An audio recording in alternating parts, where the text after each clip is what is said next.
plus beaucoup de missionnaires. Pourquoi? Parce que le confort les a paralysés. Mais la souffrance dans laquelle nous vivons nous permet de vivre partout dans le monde. On t'envoie en Chine, tu prêches. On t'envoie à Dubaï, tu prêches. Pourquoi? Tu es à l'aise partout. C'est pourquoi aujourd'hui les missionnaires, la plupart, sortent des églises africaines. Frères et sœurs, pour ceux qui ne savent pas, l'Afrique, c'est une stratégie de Dieu pour la moisson finale, pour l'évangélisation de temps de la fin. C'est nous qui allons apporter l'évangile dans le monde entier. L'église du pasteur. Bonjour ou bonsoir. Madame, Messieurs, Pasteur Marcelo a décortiqué, a parlé le rôle de l'Afrique noire.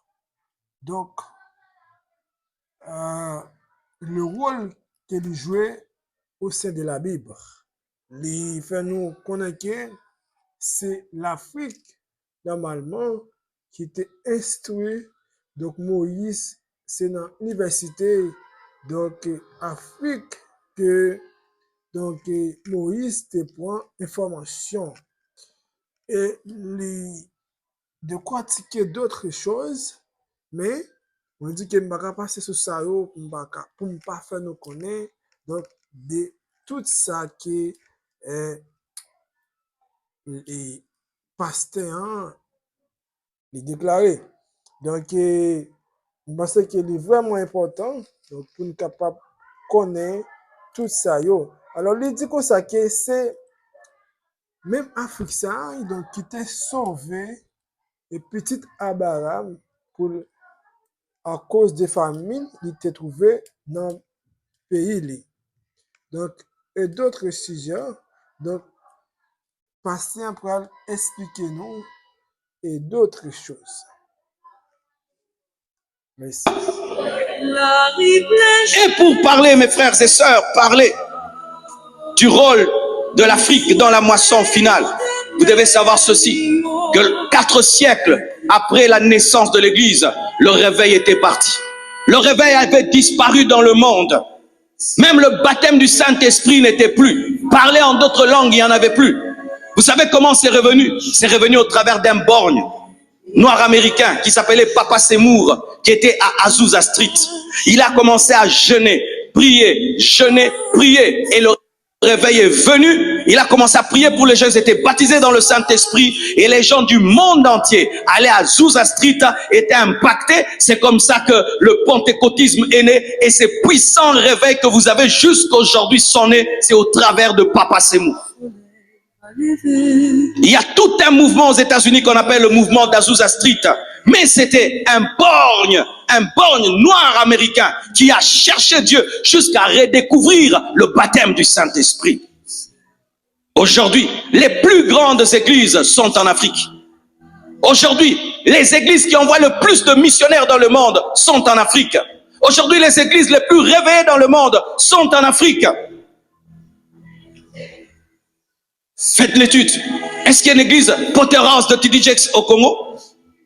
Mais nous rêvons de mettre des églises aux États-Unis. Il fut un temps, les Américains, Dieu les utilisait. Tout d'un coup, ils sont tombés dans le piège du confort, du matériel. Parce que vous devez savoir, mes frères, lorsque les hommes de Dieu deviennent trop exigeants pour servir Dieu, le réveil s'arrête.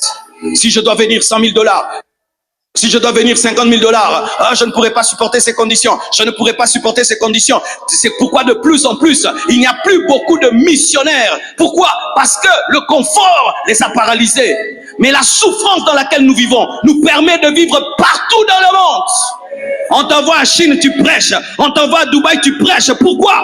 Tu es à l'aise partout. C'est pourquoi aujourd'hui les missionnaires, la plupart, sortent des églises africaines.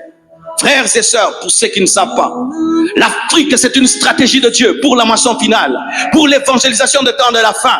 C'est nous qui allons apporter l'évangile dans le monde entier. L'église du pasteur Adeboyi a plus de 50 000 extensions. 50 000 extensions, 50 000 extensions. Vous imaginez cela? Une église de plus d'1 million de membres, de plus de 2 kilomètres de long. Lorsqu'il fait une action, après cette action, il y a 2 jours d'embouteillage. Lorsqu'on ne paye pas l'impôt dans son pays, lui il vient, il parle, on paye l'impôt. Le président, des fois, il lui amène la dîme, il dit, je ne mange pas ta dîme, tu as péché. Il prête même l'argent au gouvernement. Il crée des cités dans lesquelles il y a des banques, il y a tout. Frères et sœurs, le Seigneur est en train de préparer l'Afrique pour une grande mission. Une grande mission. C'est pourquoi, mes frères et sœurs, préparez-vous soit à aller, soit à envoyer ceux qui vont aller.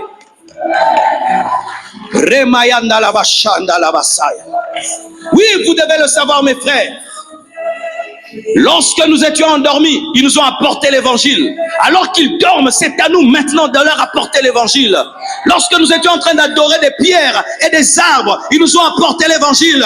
Maintenant qu'ils dorment, c'est à nous d'aller apporter l'évangile. Nous devons évangéliser l'Amérique. Nous devons évangéliser l'Amérique. Nous devons évangéliser l'Amérique et leur dire, vous savez comment adorer le luxe. Alléluia.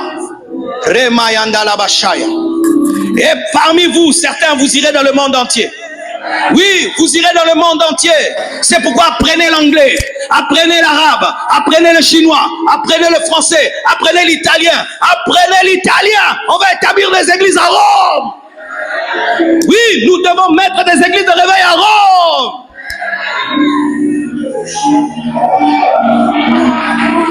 Afrique, réveille-toi. Tu es la stratégie spirituelle de Dieu au temps de la fin. Afrique, réveille-toi. Le Seigneur t'a choisi dans ta souffrance. Il a fait de toi un peuple de missionnaires qui ira dans le monde entier. Oh, alléluia, alléluia, alléluia. Et vous devez savoir ceci, mes frères. Sur le plan géopolitique et économique, l'Afrique ayant des jeunes est une force de travail. Mais aussi à cause de nos minéraux, nous serons très sollicités au temps de la fin. Et surtout le Congo. Le Congo, vous devez savoir ceci.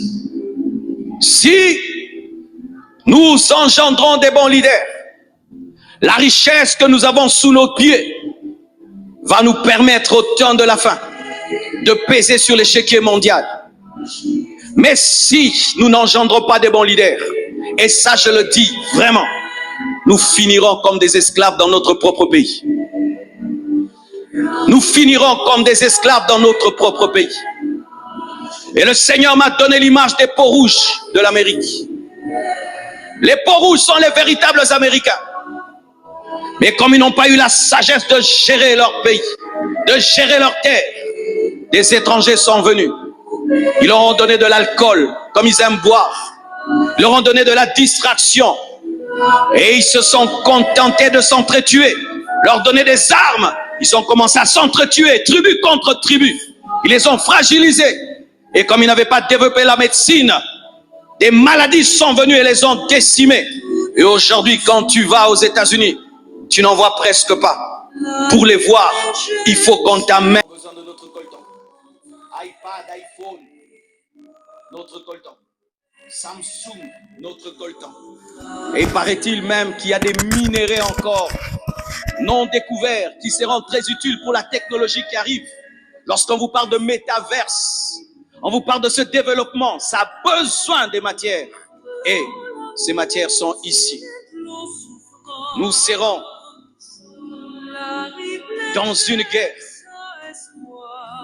pour le sous-sol, pour même l'oxygène, pour l'eau potable, pour les arbres. Car nous n'avons pas vraiment touché à ce qui est à nous. Nous n'avons pas industrialisé notre économie. Mais eux, ils auront besoin. L'Antichrist en aura besoin pour faire sa guerre. La guerre de l'Armageddon. Utilisera des armes sophistiquées, technologiquement élevées. Et si nos leaders n'ont pas la sagesse et l'intelligence, nous serons déportés dans notre propre pays. Nous serons esclaves dans notre propre pays. Mais s'ils ont de l'intelligence et ils élèvent le niveau d'instruction du peuple, parce qu'un peuple instruit, c'est celui qui veille sur ses droits. Et c'est celui qui veille sur ses leaders. Mais un peuple qui n'est pas instruit, gobe tout. On lui donne un polo, on lui donne un $50, il te vote. Tu es de ma tribu, je te vote. Sans tenir compte de ton projet de société. C'est pourquoi, Église, même si nous prêchons l'enlèvement, même si nous prêchons le ciel, mais en attendant, Dieu nous a donné une terre, Dieu nous a donné un pays. Et nous devons adapter notre message par rapport aux réalités de notre pays, aux réalités de notre continent. Paul prêchait aux Corinthiens comme à des Corinthiens. Il prêchait aux Galates comme à des Galates. Il prêchait aux Philippiens comme à des Philippiens. Mais des fois, nous prêchons aux Congolais comme à des Américains. Give me yes, yes, give me yes, yes, yeah, yes, yes. Non, laisse t'as des problèmes. Nous avons le compteur sous nos pieds. Nous n'avons pas de téléphone congolais. Sinon, nous allons finir comme étant prisonniers dans notre propre pays. Et ouvrez bien vos yeux. Ouvrez bien vos yeux. Aujourd'hui, mes frères, il y a des cités bien clôturées. Où pour que tu habites là-bas, tu ne peux pas être n'importe quel Congolais. Hein. Tu dois être un Congolais très très riche pour habiter là-bas. Ils viennent maintenant avec leur mini-ville. Ils viennent avec leurs banques. Ils viennent avec leurs hôpitaux. Ils viennent avec leurs supermarchés. Ils viennent aussi avec leur Dieu. Et ces villes vont grandir. Ces cités vont grandir, et vont grandir, et vont grandir. Et le Seigneur m'a toujours dit, il m'a dit, tu n'es pas un vrai Congolais. Quand tu veux tester le standard d'un peuple, il ne faut pas aller vers les personnes très intelligentes et très sages. Non, il faut aller vers le Congolais normal. C'est ce qu'on appelle le standard. Le Congolais normal, c'est quand tu sors et tu causes avec le taximan, comment il réfléchit. C'est quand tu es sur une moto et tu causes avec le motard, comment il réfléchit. C'est lorsque tu es en cours de route et n'importe qui tu causes avec lui, comment il réfléchit. Et ils réfléchissent comment? Est-ce qu'ils pensent même qu'il y a un antichrist qui vient? Est-ce qu'ils pensent même qu'il y a un gouvernement mondial qui vient? Est-ce qu'ils pensent même que notre richesse demain risque de devenir notre malédiction? Risque de devenir notre malédiction. Risque de devenir notre malédiction. Et lorsque j'ai lu la parole, j'ai vu un rôle dernier de l'Afrique. Vous savez, lorsque nous serons enlevés, Israël va connaître un réveil. Israël va connaître un réveil dans la tribulation. Et j'aimerais qu'on balance ce verset, et puis je vais finir là.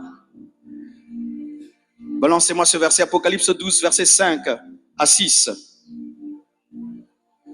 Israël va connaître un réveil, et Israël sera persécuté par l'Antichrist. Mais Israël sera gardé à un endroit. Dans la tribulation, Dieu créera un lieu de refuge où Israël ne sera pas touché, où ceux qui croient seront pendant un temps à l'abri de l'Antichrist. Je me dis où l'Antichrist ne pourra pas toucher. C'est là où la technologie n'est pas très développée. C'est là où on ne peut pas te suivre par un satellite. Et c'est où on est en retard.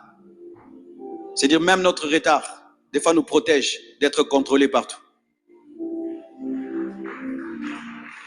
Et quand je lis ça, je dis, mais oui, déjà, lorsqu'Israël avait des problèmes, l'Égypte a sauvé Israël de la famine.